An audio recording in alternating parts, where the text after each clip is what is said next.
Okay, so welcome to another video. In this video, we're talking about ChatGPT Health. So, ChatGPT Health, I believe what ChatGPT is trying to do, if we look down here, is that they're trying to integrate your health information and ChatGPT together so you feel more informed, prepared, confident in navigating your health, as they're stating here. So, they've already stated that health is one of the major reasons why people are using ChatGPT specifically. And they have hundreds of millions of people who are doing so, right? So this attempt here, basically, and also this video at the bottom, is basically trying to show that they're trying to integrate your medical records and information, plus the information from your medical apps on iOS, into ChatGPT to give you medical advice from a generative AI model that's also been worked on with physicians to at least help ensure that there's at least some accuracy with it, so that you aren't given false information to the best of their ability. So this is how they're going to bring your information in here. So medical records, Apple Health, this is only from iOS, function for lab test insights. Okay, they have Find Fitness Pal, they have a Weight Watcher, and they have these other apps here for workout classes or guided meditations. I imagine eventually, similar to how ChatGPT is also working on a deal with, I believe, they have a deal with Walmart and they're trying to have a deal with PayPal.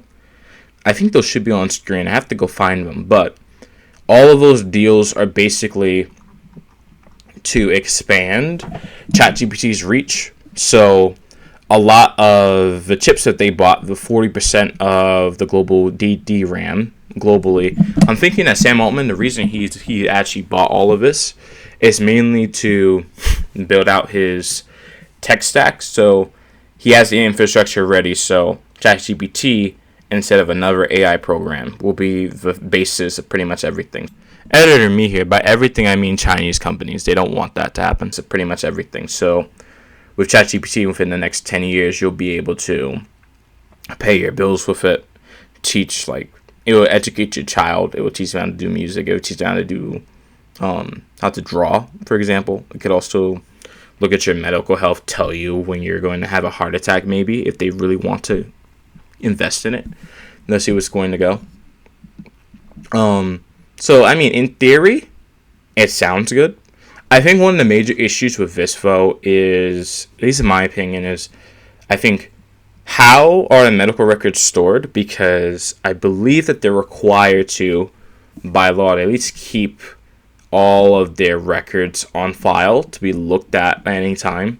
And I also believe if you have a data breach, what happens when you have a data breach and all that medical information gets out? Where is it stored? Because that is important. Because if someone who's not a practiced medical practitioner, or someone who's trying to use someone's medical conditions as a way to scam them or to harm them in some way, or basically to manipulate them to get an outcome that they want, then having a data breach in that case would be catastrophic, right? And you don't want people's medical information to be leaked out there, especially if also maybe there's a new government policy or a private company that is specifically looking to exclude very specific people with medical conditions, whether they be what we declare mental health conditions, which are just physical conditions in the brain where the brain is having issues, physical conditions, which is everything outside of the brain, for example. This is something that it sounds good in theory, and I do support the idea of it. It's just how is it going to be implemented? Where is the information going to be stored? And then from that point onward, if the message is encrypted, you can delete all this stuff. How is it actually deleted, right? Because they say it's not used to train their models here, and that's a statement here, but we don't have concrete proof of it yet. And if it does come out that they were training on people's medical records or their health, all their health information, then are you able to sue them later? Is that something that you could do? I'm not really sure. So another thing I would talk about is building with physicians. It's not necessarily a bad thing. So I think this is a good thing because you have expertise in the field. You have people with expertise in the field helping to guide and build a product. So, like when people say AI hallucinates, yes, but people also hallucinate and they give bad information based on stuff that they've heard before, but they haven't fully understood. The goal here would be, if you have all these physicians from these 60 countries, is that you go consent these physicians to give information and expertise to build the model so it's as accurate as possible. Now, there are obviously going to be some issues. So, for example, diseases or chronic illnesses that are not commonly known, like ME/CFS, those are not going to be, I don't believe that this model, right, is going to be able to handle that as much, because those conditions are conditions that people get labeled problematic as, where the patient actually knows more about their condition than the doctor in some cases. I don't think that ChatGPT help's really going to be able to help those people. This seems more to be a general health overview, because the information that you're using has human biases in it. And that's not to say all those human biases are bad, but for example, like with infectious disease prevention, a lot of emphasis is on hand washing, right, for something that's airborne. Does that mean that hand washing is bad? No, hand washing is very good to prevent a lot of infectious diseases, especially stuff that's contact traced, foodborne, and waterborne, for example. Like stuff that's in the water or in food that's contaminated. Washing your hands is very useful against that. But once we get very specific, we're talking about airborne diseases like influenza, the virus that causes COVID-19, SARS-CoV-2, a lot of respiratory viruses, or just viruses that can be spread in an airborne route, not just droplet, which is short-range airborne, where the person has to be within like about 2 meters from you. The common medical doctrine now does not have ideas like air ventilation, masking, and other solutions like that commonly built into a lot of the messaging. So if a decent amount of physicians don't know about a particular condition, they don't know about a new method that works well to treat a particular disease or prevent it, then I wouldn't really expect ChatGPT Health to really know about it until you pressure it about it, for example. So that's another major issue. It's not necessarily that physicians are bad. They know the information that they understand, but there may be some information that they don't have, or that they haven't read up on, or information that they do have is great, but it's outdated. So this health program that is built on ChatGPT would need to have substantial upgrades over time, and would need to at least have some form of constantly tracking, I guess, medical research to really see, okay, new development, here's how thing works. And now with this understanding, it's going to take time for people to develop treatments, obviously, and really understand what it means. But more emphasis on what's happening and revising old medical methods or old medical protocols as things change would be important, just to keep this as relevant as possible. Because if you want people to be healthy and you want them to use your AI chatbot, it's supposed to be used for this purpose, you at least want to make sure it's as accurate as possible and always has the best information. You don't want to give outdated information or have information that is good, yes, but is it relevant to the specific person? No.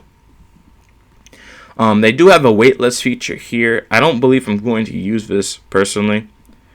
It would be good to actually test it to see how effective it actually is. And they have given me a summary of my overall health. This is what they have. So I'll mute this video right here, but I'll play it to show generally what they're thinking. So you can see, you click on the health tab, and then ChatGPT gives you a bunch of suggestions. A person types in their prompt, so to give me a summary of my overall health. And then from that point, you can see that it begins to generate their health records. So it pulls from their health records and tells them what exactly is happening, like immunizations, their blood pressure, etc., etc. Now, I think one minor thing I should probably mention is I'm looking at the ranges. So here, although it might be a little hard to see, these do have ranges on them. Now, every person does actually have differences in what is normal for their body and what is healthy for them. So I would think that if they're going to be too rigid with their overall health snapshots, right, that we may have an issue where people with different body types or different people with both different body types but also different genetic backgrounds, where they're genetically predisposed to having a higher blood cell count or higher lipid count, or their body conserves more creatine, for example, than normal. A lot of these things will have to be taken into account on. You may need a person to actually diagnose each person's normal ranges themselves. So even if something looks normal, it has to be taken in the context of, okay, what is this person actually doing? So if a person's losing weight and they're exercising, you could say, okay, maybe it's due to the exercise. But if the person's exercised before, right, they're eating the same amount that they did before, right? So they eat more, they're eating the same amount as they did before. But when they were exercising, eating the same amount before, they weren't losing that much weight, but they're losing a lot of weight now. That would indicate that they have probably some sort of underlying medical condition that's pretty serious. So it is important to at least keep in mind that things can change between people. So no snapshot is a one size fits all. This has to be applied to multiple different groups of people. So if it's not applied to those multiple different groups of people, it's not going to be that effective as a real health tool, because you don't want to be giving, as I said earlier, advice that is not relevant to the person. So I think overall, though, just looking at the rest of this video, I think they also have another section here. Yeah, they have a limitation section. So they do mention, this summary is based on structured records in your chart. It may not include notes, recent outside tests, or things recorded only in free text clinical notes. And it's actually omitted sensitive items. Okay.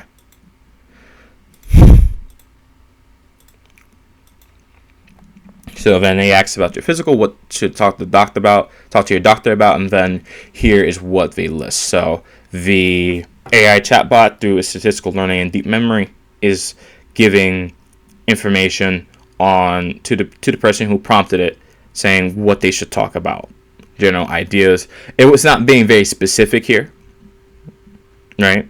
These are pretty general, but it's giving general ideas to stir thoughts in the mind, so the person could think, okay, maybe this was not something I was thinking about, so I should ask my doctor about it more. It could give me better advice,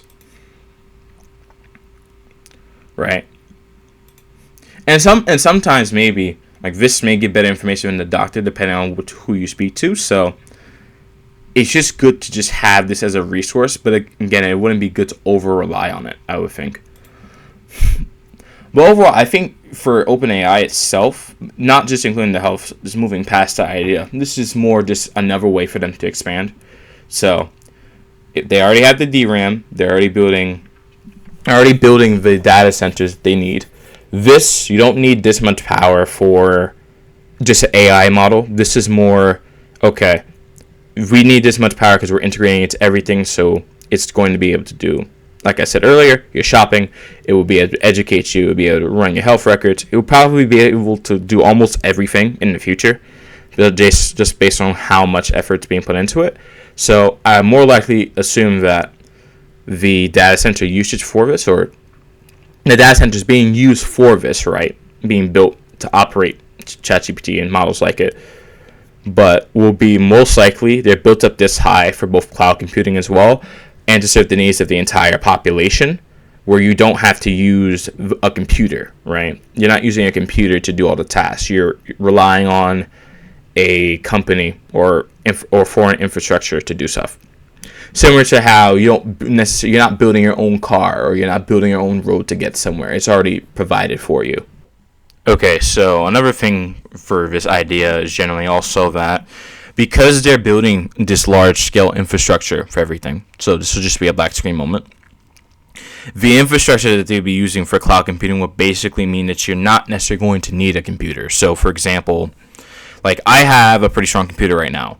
What they'd basically do with the cloud computing is that you could do video editing, AI video generation, your taxes, everything that you could possibly do will be stored to a cloud. So computing itself will be outsourced. So in the future, I imagine there would be a subscription service where anyone can access very high-level computing at the level of a supercomputer, for example. However, you would have to pay a monthly fee similar to how you pay fees for the internet.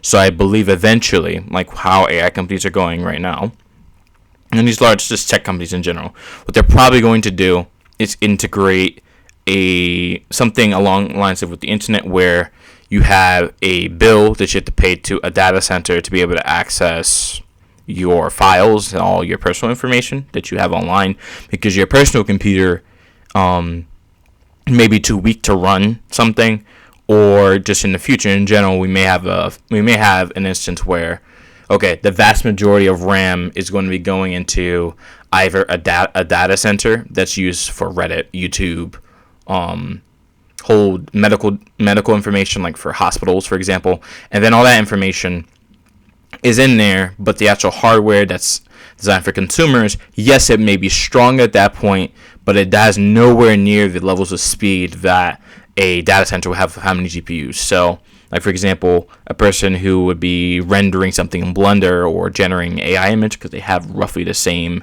amount of resource that they need to use on the PC. That type of thing on a computer, if you have a very good one, may take a few minutes, may take an hour, and may hurt your computer a lot, depending on what the specs are. But in a data center, that would take seconds or less than a second to do, with about the same amount of power, but the cost being that all the heat generated by all the servers has to be cooled off by water, and a large amount of power has to be dedicated to the servers to keep them powered. But you're serving all of society, so a major issue there is that you actually have to build power plants for all of this stuff.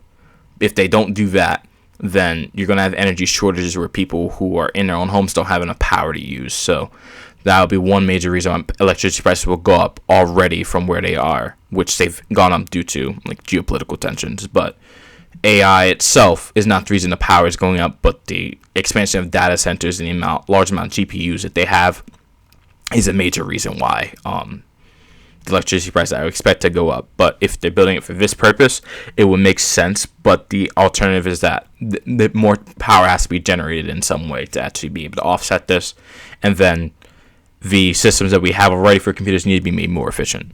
So you guys can get back into the video now. I'm done talking. That's what I'm thinking. More building up the AI infrastructure, even though it's at a tremendous capital loss right now, so you have control over everything later.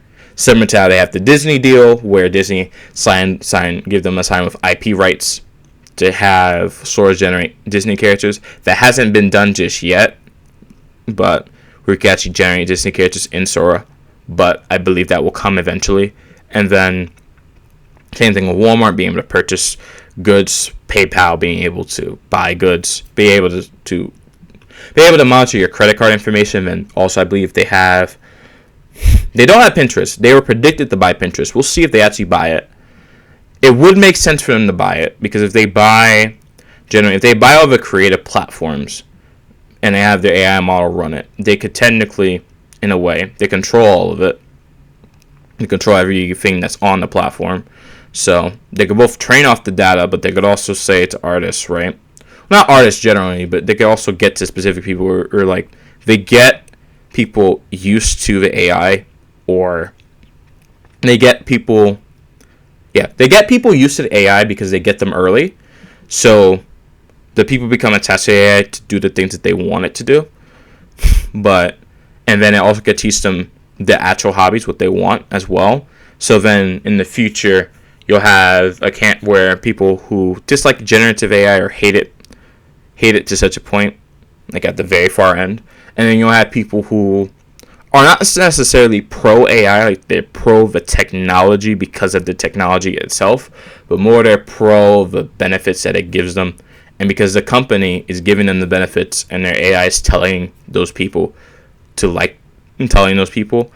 to do stuff that they want, and they're liking that, they'll side with the company and not people who are against the AI, if that makes any sense. Yeah, that was just my opinion on the situation. This video is only about 16 minutes. Wow. So I'll get this video up by Friday. I recorded this on a Wednesday, but I'll get this video up by Friday. So just in general, this is ChatGPT Health. I might discuss their Walmart deal and the DRAM deal, because a lot of people are blaming, oh, if you use AI, then you're responsible for the RAM prices going up. When in reality, no, not really. It's mainly just Sam Altman buying up everything because he knows he could build the infrastructure. Not all AI, because you could run AI on your computer and you're not responsible for any of it at all. So if you're yelling at a person like that, it's counterproductive. So have to learn how to choose your battles properly here. All right, see you guys later.